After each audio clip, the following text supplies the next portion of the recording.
तो हम ऐसा मान लें कि मैकॉले बोल रहा है 2 फरवरी 1835 को हाउस ऑफ कॉमन्स में कि भारत के 7,32,000 गांवों में कोई भी ऐसा गांव नहीं है जहां पर गुरुकुल ना हो।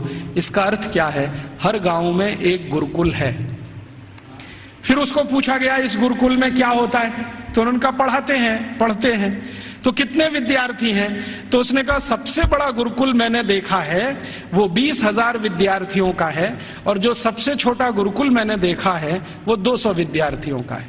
माने जो गुरुकुलों के बड़े होने का अंदाजा हम लगाना चाहें तो 200 विद्यार्थियों से लेकर 20,000 विद्यार्थियों तक के गुरुकुल इस देश में चलते हैं 1835 के आसपास।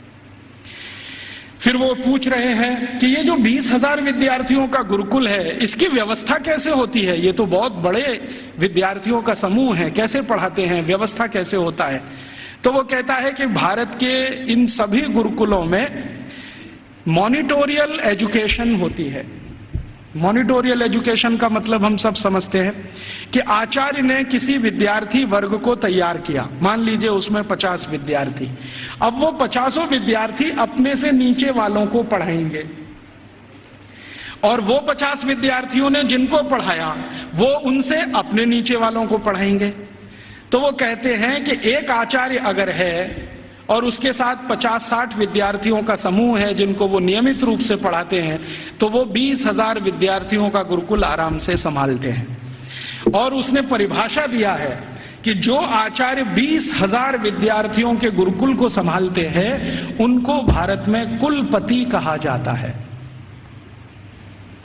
कुलपति माने 20,000 विद्यार्थियों के समूह की शिक्षा व्यवस्था करवाने वाला व्यक्ति, उसको कुलपति कहा जाता है।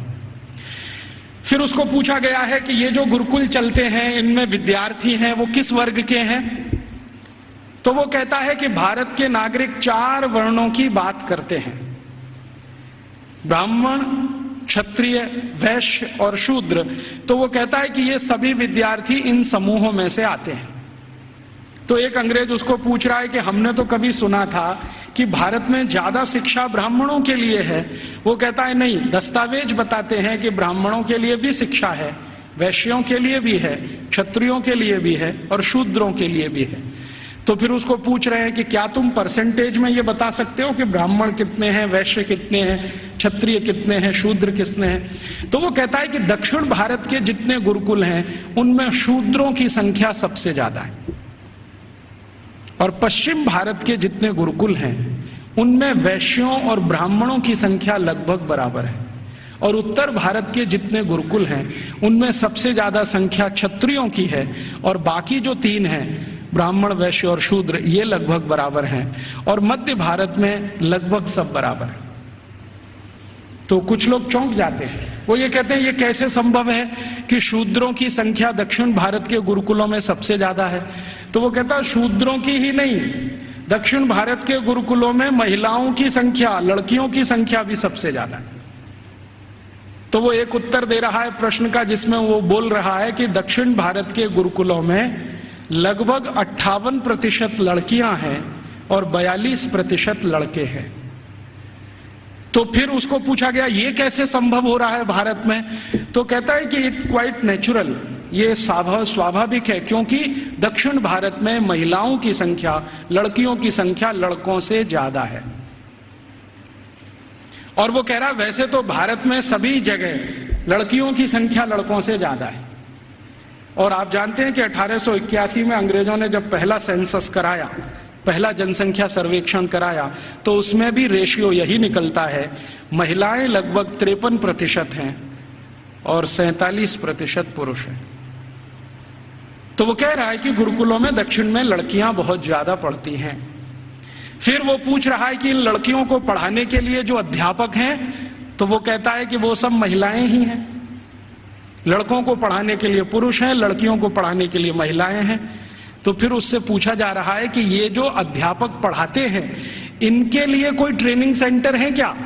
तो वो कह रहा है कि सभी गुरुकुलों के साथ उच्च अध्ययन केंद्र जुड़े हुए हैं जहां पर इन अध्यापकों को तैयार किया जाता है, और तैयार होने के बाद वो गुरुकुलों में पढ़ाने का काम शुरू कर देते हैं। हर गुरुकुल के साथ एक उच्च अध्ययन केंद्र है। फिर उसके साथ पूछा जा रहा है कि अच्छा ये बताओ, भारत के इन स्कूलों में, माफ करो गुरुकुलों में क्या विषय पढ़ाए जाते हैं? तो वो गिना रहा है कि 18 विषय पढ़ाए जाते हैं। 18 विषय पढ़ाए जाते हैं। सबसे ज्यादा किस विषय पर जोर दिया जाता है? तो वो कहता है कि भारत के गुरुकुलों में सबसे ज्यादा गणित पढ़ाया जाता है। तो ये गणित कौन सा पढ़ाया जाता है? तो वो कहता है वैदिक गणित पढ़ाया जाता है।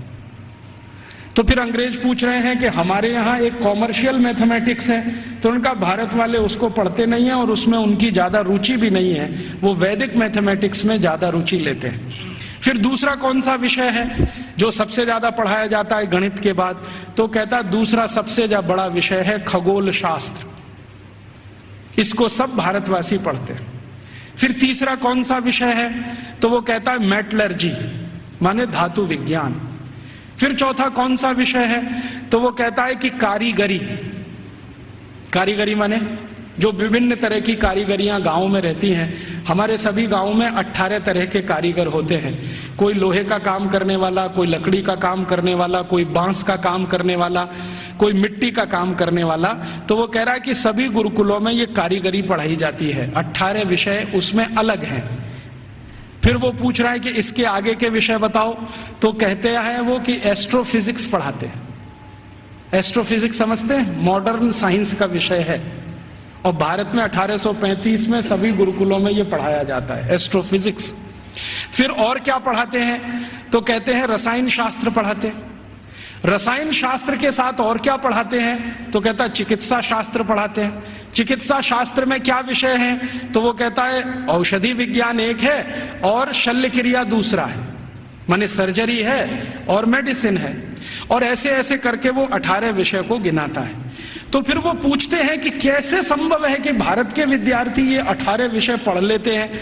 तो वो बताता है कि भारत के विद्यार्थियों को गुरुकुल में जब प्रवेश मिलता है तो वो सामान्य रूप से 5 वर्ष के होते हैं और जब वो गुरुकुल से पढ़कर निकलते हैं तो उनकी उम्र 21 और 22 वर्ष की होती है। लगभग उनको इतना समय मिलता है 15 साल का, जितने में वो सब पढ़ लेते हैं। तो फिर उनको पूछा गया कि ये विषय कैसे पढ़ाए जाते हैं, रोज पढ़ाए जाते हैं? तो उसने कहा नहीं नहीं, रोज नहीं पढ़ाए जाते, एक एक करके पढ़ाए जाते हैं। एक एक करके पढ़ाए जाते हैं माने एक विषय लिया और उसको पूरे 1 साल पढ़ाया या 8 महीने पढ़ाया या 9 महीने पढ़ाया। जब वो पूरा हो गया तब उसको छोड़ा, फिर दूसरा विषय लिया, फिर तीसरा विषय लिया। ऐसे करके 15-16 साल में सब विषय पढ़ाए जाते हैं। फिर वो पूछ रहा है परीक्षा कैसे होती है? तो उनका भारत में परीक्षा होती नहीं है, परीक्षा नहीं होती है। तो कैसे पता चलता है? वो पूछ रहे हैं बहुत सारे एमपीज के इवैल्यूएशन का तरीका क्या है। तो उन्होंने कहा कि यहाँ के जो आचार्य और शिक्षक होते हैं वो विद्यार्थियों को जब एक विषय पूरा पढ़ा देते हैं तो उसी के आधार पर उनके कौशल को जानने के लिए, हुनर को परखने के लिए कुछ काम उनको दे दिए जाते हैं। वो काम कितनी कुशलता से करते हैं इसके आधार पर तय होता है। ये नहीं है कि क्लासरूम में बैठकर 3 घंटे का कोई क्वेश्चन पेपर सॉल्व कर रहे हैं, क्लासरूम में रट लिया है और आंसर शीट पर वॉमिटिंग कर रहे हैं। ऐसा नहीं है भारत में। उसने मजाक में कहा है लेकिन ये गंभीर है समझने के लिए। तो उसको पूछा गया है कि अच्छा आप जरा बताओ कि हमारी इंग्लैंड की स्थिति क्या है, अगर ऐसी शिक्षा भारत में है तो इंग्लैंड में। तो कहता है जी इंग्लैंड में तो अभी 17% ही साक्षरता नहीं है। और वो कह रहा है कि जब भारत में 7,32,000 गुरुकुल है तो पूरे इंग्लैंड में कुल मिलाकर 240 भी स्कूल नहीं है। और जो स्कूल हैं उनमें गणित पढ़ाना तो किसी को नहीं आता है, वो एक ही विषय पढ़ाते हैं और वो है बाइबल, और कुछ पढ़ाने को इनको नहीं है। मुझे थोड़ा इंटरेस्ट आया विलियम एडम की रिपोर्ट पढ़ने के बाद, तो मैंने इंग्लैंड के पिछले 400 साल के इतिहास के दस्तावेज इकट्ठे किए। तो पता चला कि इंग्लैंड में 16वीं शताब्दी तक तो कोई भी स्कूल नहीं था। आप जरा ध्यान से सुनना इन बातों। 16वीं शताब्दी तक तो कोई स्कूल नहीं था। ईस्ट इंडिया कंपनी जब भारत आई है तब उनके यहाँ एक स्कूल खुला था चर्च के पिछवाड़े में, गैरेज में। गैरेज समझते हैं? जहां गाड़ियां खड़ी की जाती हैं। एक गैरेज हुआ करता था जो मुश्किल से 15-20 फीट लंबा, 15-20 फीट चौड़ा, लंदन के एक चर्च में।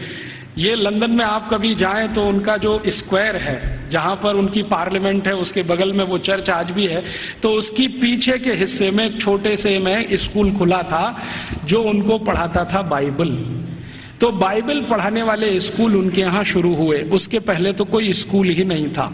तो इंग्लैंड और यूरोप के इतिहास क्या बताते हैं शिक्षा के बारे में, तो आप जरा सोचो और सुनो। यूरोप का जो सबसे बड़ा इतिहासकार, सबसे बड़ा दार्शनिक, सबसे बड़ा फिलोसोफर, सबसे बड़ा सब कुछ जो यूरोप में भगवान के अगला अवतार माना जाता है, उसका नाम है प्लेटो। प्लेटो सबसे महान। वो ये कहते हैं ये तो ईश्वर का ही अंश है, माने ईसा मसीह के बाद यूरोप में अगर किसी की इज्जत है तो वो प्लेटो की है। प्लेटो के बारे में यूरोप के सारे अर्थशास्त्री, सारे के सारे दूसरे शास्त्री, चाहे वो फिजिक्स वाले हों, केमिस्ट्री के हों, बॉटनी के हों, जूलॉजी के हों, इंजीनियरिंग के हों, मेडिकल के, सब मानते हैं the whole of the European civilisation is a footnote of प्लेटो।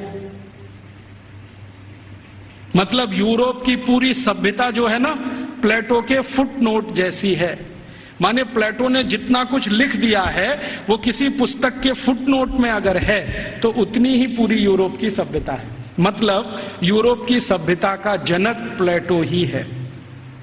प्लेटो ने अपनी जिंदगी में कई महत्वपूर्ण पुस्तकें लिखी हैं, उनमें से दो का जिक्र करता हूं। एक पुस्तक उसकी जो दुनिया में सबसे ज्यादा चर्चित हुई है, द रिपब्लिक, गणतंत्र, और दूसरी पुस्तक जो बहुत चर्चित है पूरी दुनिया में, लॉज, LAWS, लॉज। ये दो किताबें प्लेटो की सारी दुनिया में सबसे ज्यादा पढ़ाई जाती हैं, बहुत चर्चा होती है। द रिपब्लिक में प्लेटो लिखता है कि शिक्षा की जरूरत सभी को नहीं होती। शिक्षा की जरूरत सभी को नहीं होती। समाज का जो प्रभु वर्ग है, प्रभु वर्ग से मतलब सरकार चलाने वाला वर्ग, राजा और राजा के नजदीक, इन्हीं को शिक्षित होना चाहिए, बाकी को शिक्षित होने की जरूरत ही नहीं होती। क्यों? तो वो कहता है कि राजा और राजा के नजदीक का जो वर्ग है उसको आदेश देना है, बाकी को तो सब उस आदेश का पालन करना है। तो जो आदेश के पालन करता है उनको शिक्षित होने की क्या जरूरत है? शिक्षा की जरूरत तो सिर्फ राजा को है और राजा के नजदीकी लोगों को है।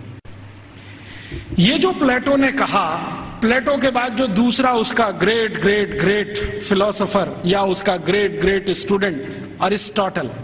अरिस्टोटल कहता है कि मेरा जो गुरु बोल गया है उसी पर मैं सहमत हूं। शिक्षा की जरूरत सभी को नहीं होती। समाज का जो प्रभु वर्ग है, माने जो संचालन करता है राज्य का, उसके राजा, मंत्री, मंत्रियों के नजदीकी अधिकारी, बस इनको पढ़ाई होनी चाहिए, बाकी किसी को नहीं। अरिस्टोटल के बाद जितने भी फिलोसोफर आए हैं, और लेटेस्ट रूसो, देकार्ते, लेविनिज, ये सब अपनी अपनी किताबों में लिख रहे हैं शिक्षा की जरूरत किसी को नहीं होती। अगर जरूरत है तो थोड़ा राजा को है। माने यूरोप में प्लेटो के समय से चली हुई विचारधारा आज 18वीं शताब्दी के सभी दार्शनिकों तक सतत चली आई है। शिक्षा सबके लिए नहीं है, सिर्फ राजा के लिए और प्रजा के लिए। प्रजा को जरूरत नहीं है शिक्षा की, राजा के नजदीकी लोगों को जरूरत है। तो फिर यह शिक्षा कैसे पूर्ति की जाए? तो प्लेटो लिखता है रिपब्लिक पुस्तक में ही कि राजा को अगर अपने बच्चों को शिक्षा दिलवानी है, या खुद को शिक्षा लेनी है, या उसके मंत्रियों को शिक्षा दिलवानी है, तो इसके लिए स्कूल नहीं चाहिए। कोई शिक्षक को पकड़ लाइए, राजा को महल में आके पढ़ा देगा। कोई शिक्षक को पकड़ लाइए, राजा के बच्चों को उसके घर में पढ़ा देगा। कोई शिक्षक को पकड़ लाइए, मंत्रियों को वहां पढ़ा देगा। स्कूल की क्या जरूरत है? तो फिर प्लेटो को कई बार पूछे जाने वाले प्रश्नों में से एक है कि स्कूल क्यों नहीं चाहिए? तो कहता है ये फालतू का खर्चा है। वो ये कहता है स्कूल बनाने से अच्छा है एक बनाओ ऐसा स्थान जहां पर मनोरंजन हो सके। स्कूल की क्या जरूरत है? घर में आके कोई पढ़ा देगा, क्या जरूरत है स्कूल की? तो इसलिए इंग्लैंड में, इंग्लैंड के पड़ोसी फ्रांस में, जर्मनी में, स्वीडन में, स्विट्जरलैंड में 16वीं 17वीं शताब्दी तक एक भी स्कूल नहीं खोला गया।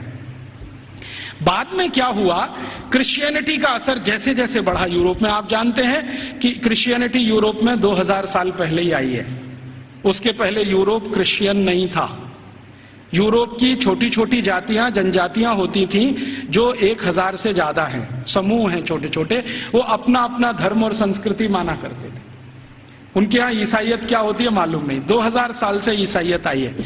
तो जब ईसाइयत का बहुत प्रचार हुआ और समाज और ईसाइयत के बीच में संघर्ष हुआ, तब उन्होंने बाइबल स्कूल शुरू किए और वो बाइबल स्कूल पूरे इंग्लैंड में फैले, फ्रांस में, जर्मनी में फैले। तो वो कह रहा है टीवी मैकॉले कि हमारे यहां तो कुछ स्कूल चलते हैं, वहां सिर्फ बाइबल पढ़ाई जाती है और कुछ नहीं पढ़ाया जाता, और बाइबल भी पढ़ाई जाती है तो संडे को पढ़ाई जाती है, बस मंडे से सैटरडे छुट्टी रहती है। और उन स्कूलों को इंग्लैंड के दस्तावेजों में संडे स्कूल्स कहा जाता है। और ये स्कूल शुरू हुए हैं और आज तक चल रहे हैं। आप यूरोप में कहीं भी जाइए, संडे स्कूल्स आपको मिलेंगे जहां पर आप बाइबल पढ़ सकते हैं। बाइबल में न्यू टेस्टामेंट पढ़ाते हैं, ओल्ड टेस्टामेंट पढ़ाते हैं, 2 ही चीजें पढ़ाते हैं, इसके अलावा कुछ नहीं। गणित क्या होता है, फिजिक्स क्या होती है, केमिस्ट्री क्या होती है, मेटलर्जी क्या होती है, सर्जरी क्या होती है, मेडिसिन साइंस, ये कुछ उनको 18वीं शताब्दी तक मालूम नहीं है। ऐसा गरीब देश है इंग्लैंड और उनकी ऐसी शिक्षा व्यवस्था है। जो उनका पहला स्कूल खुला है जिसमें मुश्किल से 250 स्क्वायर फीट की जगह है, उसमें उन्होंने पहली ही बार में 250 विद्यार्थी ले लिए। अब 250 स्क्वायर फीट में 250 विद्यार्थी कैसे बैठते होंगे, कल्पना कर लो आप, कितना स्पेस होगा उनके पास। एक शब्द इस्तेमाल होता है अंग्रेजों के यहां, ब्रीदिंग स्पेस। ब्रीदिंग स्पेस भी नहीं है। वो कह रहा है मैकॉले कि हमारे तो बाइबल स्कूलों में ब्रीदिंग स्पेस भी नहीं है, माने हर विद्यार्थी को घिचपिच में बैठना पड़ता है, जगह नहीं है उनके पास। लेकिन भारत के एक एक गुरुकुल तो 5-5 हेक्टेयर में बने हुए हैं। 1 हेक्टेयर में लगभग 5 एकड़ होते हैं, 25 एकड़ में गुरुकुल बने हुए हैं।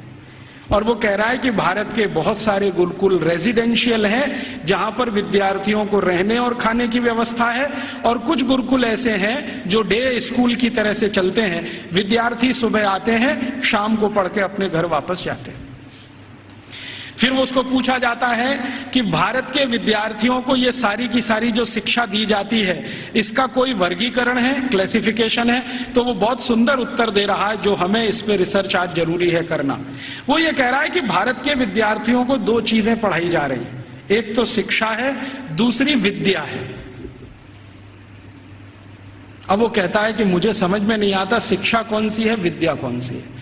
लेकिन मैं जितने भी गुरुकुलों में गया हूं, पूछता हूं क्या पढ़ते हो, तो कुछ विद्यार्थी कहते हैं हम शिक्षा ले रहे हैं, कुछ कहते हैं हम विद्या ले रहे हैं। ये विद्या क्या है, शिक्षा क्या है, मुझे समझ में नहीं आता, लेकिन ये हर गुरुकुल में मुझे सुनाई देता है। हमको समझना चाहिए कि शिक्षा और विद्या ये 2 अलग चीजें होती हैं।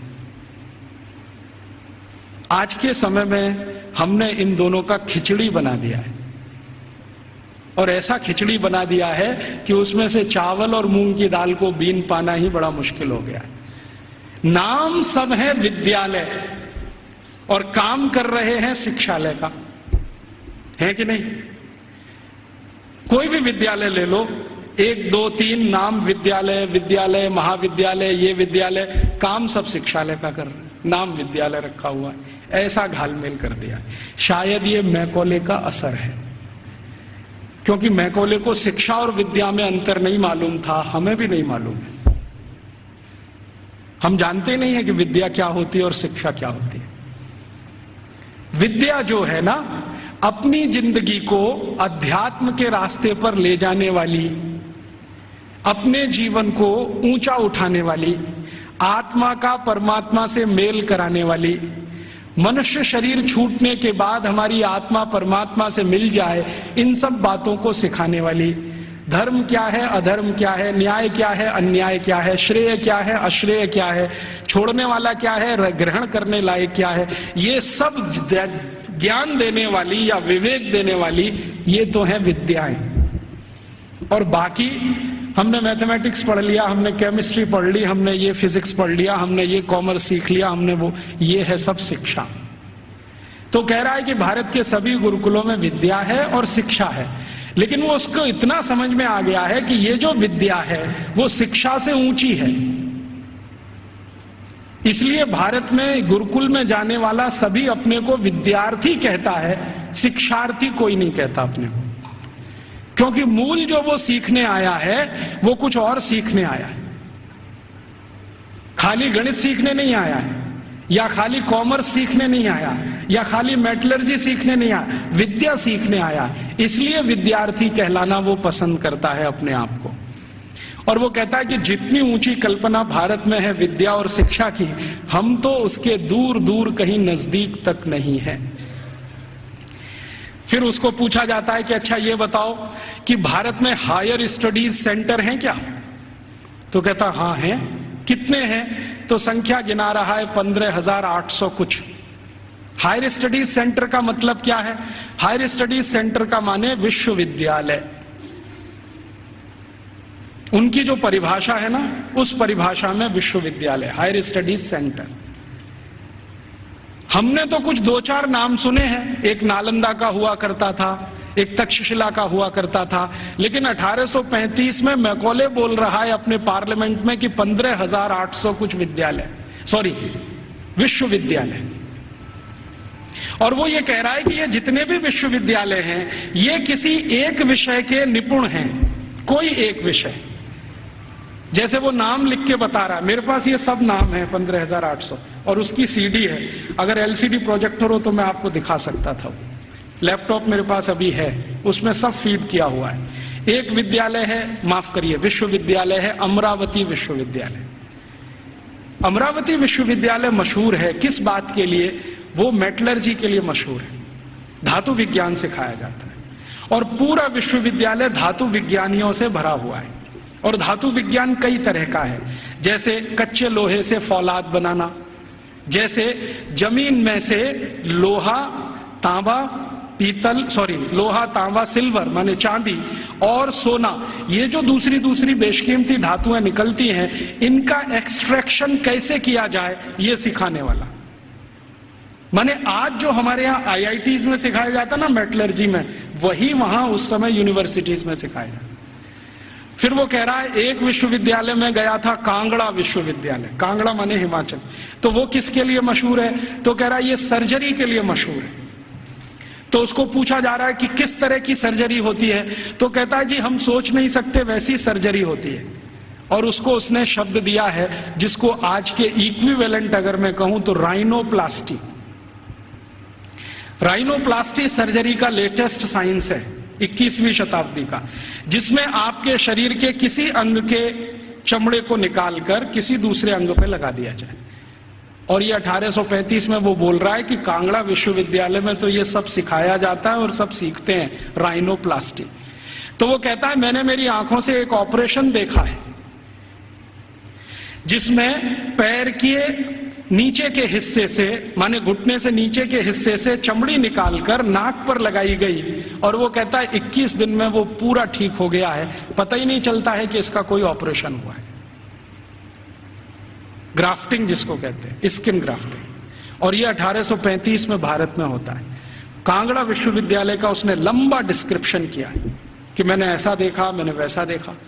फिर इसी तरह एक अंग्रेज अधिकारी है, वो खड़ा होकर चिल्लाने लगता, हाँ मैंने भी देखा है, कर्नल कूट उसका नाम। जैसे ही उसने सुना तो वो भी खड़ा हो गया, उसने कहा मैंने भी देखा है, एक बार मैं भारत देश गया था, हैदर अली के साथ मैंने युद्ध लड़ा था, हैदर अली ने मुझे परास्त कर दिया था, मेरी नाक काट दी थी, मैं कटी हुई नाक लेके वहां से भागा था, और बेलगाम नाम का भारत में कोई एक गांव है, वहां के एक वैद्य ने मेरी नाक का ऑपरेशन किया था और जोड़ दिया था, और अभी वो नाक मेरी ऐसी है। वो खड़े होकर बोल रहा। तो उसको सब सांसद पूछ रहे हैं कि अच्छा तुम्हारी नाक ही काटी थी, सिर क्यों नहीं काटा? क्योंकि तुम तो परास्त हो गए थे, तो तुम्हारा सिर क्यों नहीं काट दिया? तो वो कहता है भारत के राजा बड़े दयालु हैं, उनके मन में बड़ी दया है, दुश्मन को भी पूरा मारते नहीं है, अंग भंग करके छोड़ देते हैं, और भारत में नाक कटना ही बहुत बड़ी बदनामी की बात है, हमारे यहां ऐसा कुछ। तो ये कर्नल कूट के जो कहे हुए और मैकॉले के कहे हुए इन दस्तावेजों से अंदाजा लगता है कि सर्जरी कोई बहुत ऊंचे स्तर की थी। फिर इन सर्जरी को करने वाले जो आचार्य होते थे, उन आचार्यों के उपकरण कैसे हैं, उसका वो डिस्क्रिप्शन कर रहा है। और आपको सुनकर आश्चर्य होगा कि सामान्य रूप से सर्जरी का एक आचार्य, आचार्य माने आज का MS, मास्टर ऑफ सर्जरी, उस जमाने का आचार्य, तो वो कहते हैं कि सामान्य रूप से एक आचार्य के पास कम से कम 500 इंस्ट्रूमेंट्स तो होते ही हैं।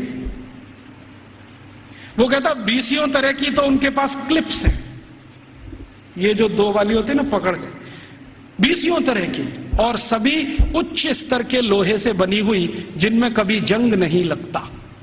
फिर वो कहता भारतवासी बिना जंग का लोहा बनाना तो 10वीं शताब्दी से जानते हैं, हमने उनसे ही सीखा है, हमको लोहा बनाने की तकनीक भारत से ही आई है, और ऐसा लोहा बनाना जानते हैं जिसपे कभी जंग नहीं लगती। वो आज भी कभी देखना हो तो चले जाइए, मेहरौली का खंबा खड़ा हुआ है। वो कहता इनको ऐसा लोहा बनाना आता है तो इंस्ट्रूमेंट अच्छे अच्छे बना लेते हैं। और वो एक मजे की बात कह रहा है कि जिस समय इंग्लैंड में हम चिकित्सा कराते हैं अपनी कोई बीमारी की, तो उस समय 1835 में इंग्लैंड में चिकित्सा क्या होती है जरा सुनिए, और यहाँ कोई एलोपैथी डॉक्टर हैं तो वो जरा ध्यान से सुने। 1835 में इंग्लैंड में चिकित्सा व्यवस्था होती है तो क्या है, एक ही चिकित्सा है उनके पास, हिप्पोक्रेटिस मेडिसिनल सिस्टम। एक हिप्पोक्रेटिस नाम का कोई आदमी हुआ इंग्लैंड में, ईसा से करीब 250 साल पहले, सॉरी ग्रीस में हुआ, इंग्लैंड में नहीं, ग्रीस में हुआ। तो उसने कुछ सिद्धांत दिए हैं, वही सिद्धांत एलोपैथी का मूल आधार है, सारे के सारे सिद्धांत। तो हिप्पोक्रेटिस क्या कहता है, वो कहता है शरीर में कोई भी बीमारी घुस गई तो उसका एक ही कारण है कि रक्त आपका दूषित हो गया है।